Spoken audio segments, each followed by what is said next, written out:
Al Pacino came to new show against 50 haters, but he couldn't pretend he would regret it more than once. Al Pacino was about to face something far rawer. A show called Against 50, a brutal format where a celebrity sits alone in a spotlight, fielding questions or accusations from 50 strangers handpicked for their grievances. His agent had called it a trap. His friends urged him to back out, but Pacino had agreed. Why? He wasn't sure himself. Maybe it was a need to prove he could still take a punch, or a flicker of guilt for staying too long in the shadows of his own fame. Or perhaps, deep down, he wanted to face the world unscripted, to see if the man behind the myth could hold his own. This story is worth sticking with. Trust me, something unexpected is coming. Something that'll make you rethink everything. He adjusted the collar of his black blazer, took a sip of water, and exhaled slowly.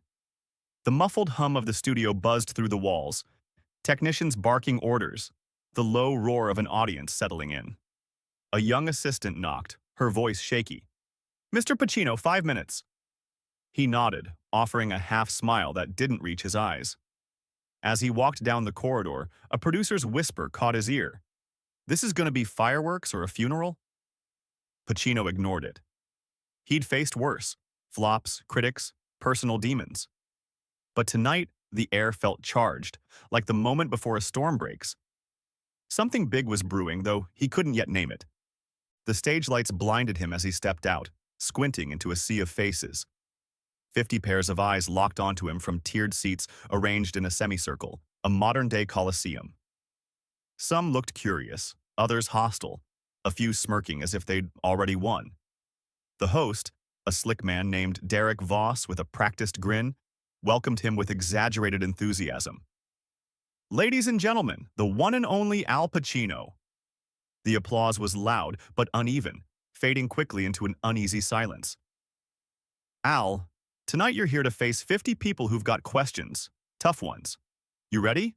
Voss asked, his tone teasing.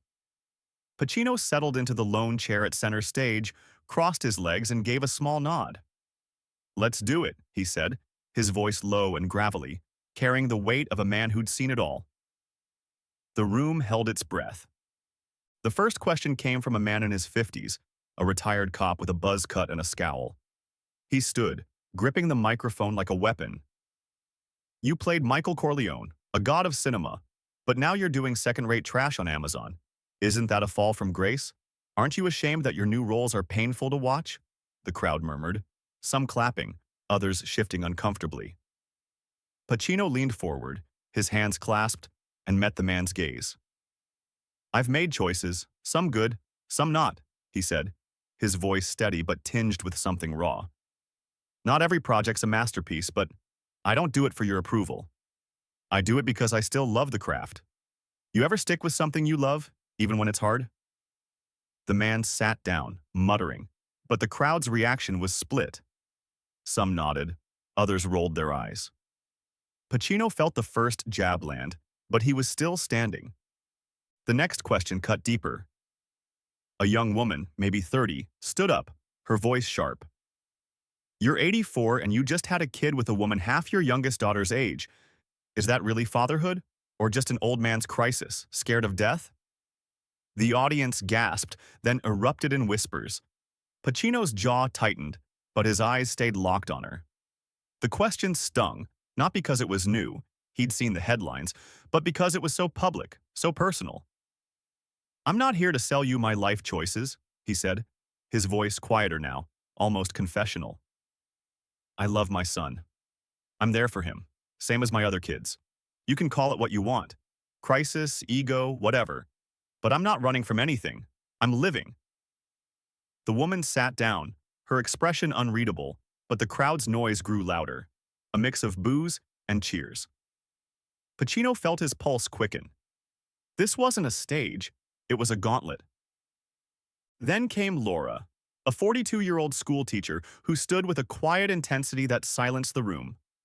Her dark hair was pulled back, her eyes burning with something deeper than anger. Hurt, maybe, or betrayal. She took the microphone and spoke, her voice steady but laced with venom. "Your whole career, you've played mobsters, cops, crazies. But in real life, you don't show up.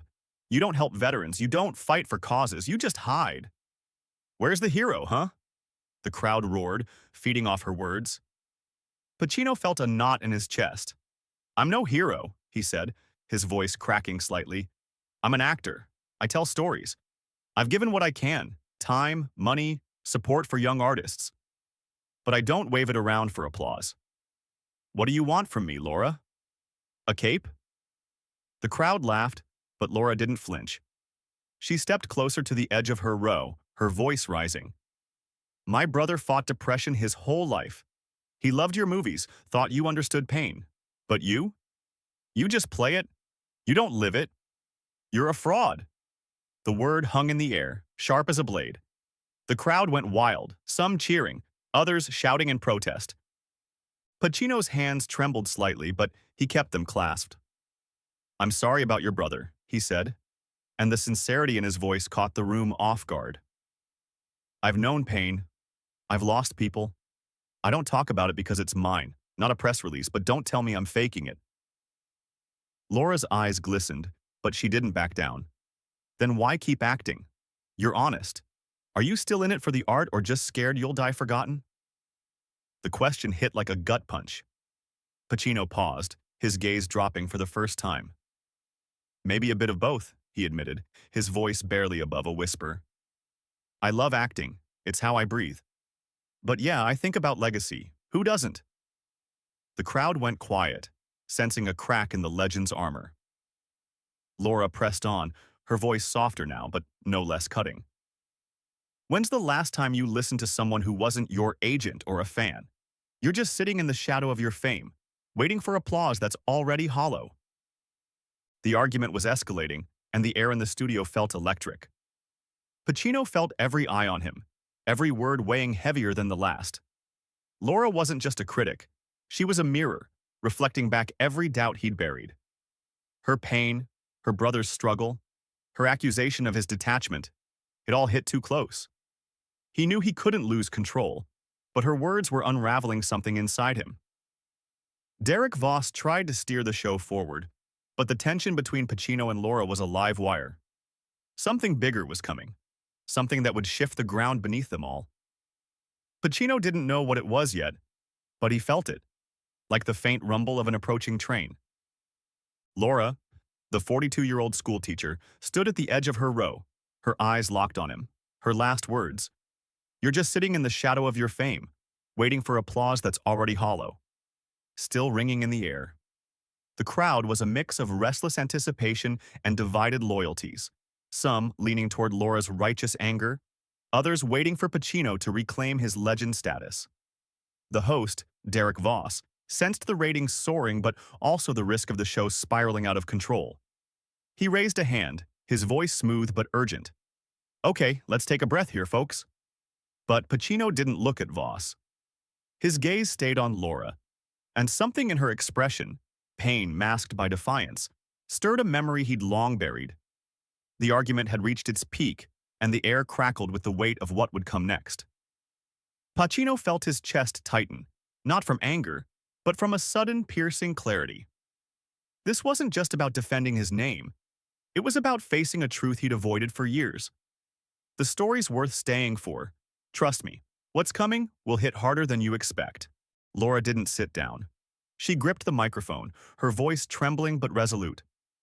You play these broken men, these fighters, but you don't know what it's like to really fight. My brother watched your movies when he was at his lowest, thinking you got it. But you're just a performer, Al. You don't care about people like him, or us. The crowd erupted, some cheering her on, others shouting in Pacino's defense. Pacino's jaw clenched, but his eyes softened, betraying a flicker of vulnerability. Laura, he said, his voice low and deliberate, cutting through the noise. I don't know your brother's story, but I know loss. I know what it's like to feel alone, to wonder if you're enough. I've been there, not in your shoes, but in my own. I don't act to pretend I'm a hero, I act to survive. The crowd hushed, caught off guard by his rawness. Laura blinked, her grip on the mic loosening, but she fired back. Then why hide? You don't show up for anyone but yourself. You're 86 and you're still chasing fame instead of meaning. The words stung. and Pacino felt the ground shift.